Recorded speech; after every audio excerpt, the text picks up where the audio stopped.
Old Rajarajeswarapeta ఇది. ఇక్కడ మన చాలా మంది బిలీవర్స్ ఉన్నారు. వాళ్ళు వేరే అబౌట్స్ ఏంటో తెలుసుకుందామని, దాని తర్వాత గవర్నమెంట్ ప్రొవైడ్ చేస్తున్న రిలీఫ్ వాళ్ళ హౌసెస్ కి కరెక్ట్ గా అందుతున్నాయా లేదా అనే విషయాన్ని తెలుసుకోవడానికి నేను, అలాగే మాస్టర్ కిషోర్ గారు, అలాగే శామ్యుల్ రాజు గారు, డాక్టర్ రాజశేఖర్ గారు మేమందరం వచ్చాం. అయితే చాలా వరకు వెళ్తున్నాయి.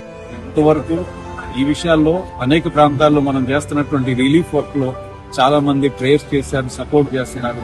వీళ్ళందరికీ కూడా మరి ఈ మంచి పనిలో సహకారులు అయినందుకు అందరికీ కృతజ్ఞతలు. Thank you so much.